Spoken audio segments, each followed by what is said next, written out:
एक बार भगवान अपने एक निर्धन भक्त से प्रसन्न होकर उसकी सहायता करने उसके घर साधु के वेश में पधारे। उनका यह भक्त जाति से चर्मकार था और निर्धन होने के बाद भी बहुत दयालु और दानी प्रवृत्ति का था। वह जब भी किसी साधु संत को नंगे पांव देखता तो अपने द्वारा गांठी गई जूतियां या चप्पलें बिना दाम लिए उन्हें पहना देता। जब कभी भी वह किसी असहाय या भिखारी को देखता तो घर में जो कुछ मिलता उसे दान कर देता। उसके इस आचरण की वजह से घर में अक्सर फाका पड़ता था। उसकी इन्हीं आदतों से परेशान होकर उसके माँ बाप ने उसकी शादी करके उसे अलग कर दिया ताकि वह गृहस्थी की जिम्मेदारियों को समझे और अपनी आदतें सुधारे। लेकिन इसका उस पर कोई असर नहीं हुआ और वह पहले की ही तरह लोगों की सेवा करता रहा। भक्त की पत्नी भी उसे पूरा सहयोग देती थी। ऐसे भक्त से प्रसन्न होकर भी भगवान उसके घर आए थे ताकि वे उसे कुछ देकर उसकी निर्धनता दूर कर दे तथा भक्त और अधिक जरूरतमंदों की सेवा कर सके। भक्त ने द्वार पर साधु को आया देख अपने सामर्थ्य के अनुसार उनका स्वागत सत्कार किया।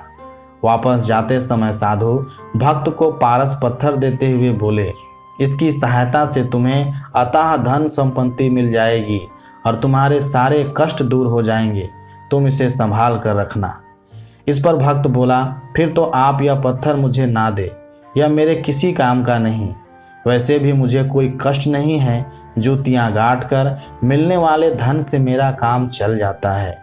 मेरे पास राम नाम की संपत्ति भी है जिसके खोने का भी डर नहीं। यह सुनकर साधु वेशधारी भगवान लौट गए।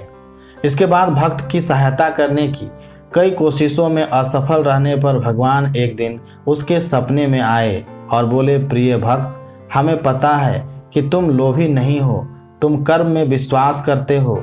जब तुम अपना कर्म कर रहे हो तो हमें भी अपना कर्म करने दो।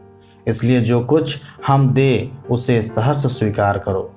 भक्त ने ईश्वर की बात मान ली और उनके द्वारा की गई सहायता और उनकी आज्ञा से एक मंदिर बनवाया और वहां भगवान की मूर्ति स्थापित कर उसकी पूजा करने लगा। एक चर्मकार द्वारा भगवान की पूजा किया जाना पंडितों को सहन नहीं हुआ। उन्होंने राजा से इसकी शिकायत कर दी। राजा ने भक्त को बुलाकर जब उससे पूछा तो वह बोला, मुझे तो स्वयं भगवान ने ऐसा करने को कहा है। वैसे भी भगवान को भक्ति प्यारी होती है, जाति नहीं। उनकी नज़र में कोई छोटा बड़ा नहीं, सब बराबर हैं। राजा बोला, क्या तुम यह साबित करके दिखा सकते हो? भक्त बोला, क्यों नहीं। मेरे मंदिर में विराजित भगवान की मूर्ति उठकर जिस किसी के भी समीप आ जाए वही सच्चे अर्थों में उनकी पूजा का अधिकारी है। राजा तैयार हो गया। पहले पंडितों ने प्रयास किए लेकिन मूर्ति उनमें से किसी के पास नहीं आई। जब भक्त की बारी आई तो उसने एक पद पढ़ा, देवाधिदेव आयो तुम शरणा, कृपया कीजिए जान अपना जना। इस पद के पूरा होते ही मूर्ति भक्त की गोद में आ गई। यह देख सभी को आश्चर्य हुआ। राजा और रानी ने उसे तुरंत अपना गुरु बना लिया। इस भक्त का नाम था रविदास। जी हाँ, वही जिन्हें हम संत रविदास जी या संत रैदास जी के नाम से भी जानते हैं, जिनकी महिमा सुनकर संत पीपा जी, श्री गुरु नानक देव जी, श्री कबीर साहिब जी और मीराबाई जी भी उनसे मिलने गए थे। यहाँ तक कि दिल्ली का शासक सिकंदर लोधी भी उनसे मिलने आया था।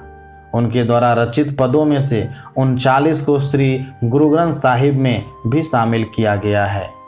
लेकिन सबसे महत्वपूर्ण बात यह कि इन सब के बाद भी संत रविदास जीवन भर चमड़ा कमाने और जूते गांठने का काम करते रहे, क्योंकि वे किसी भी काम को छोटा नहीं मानते थे।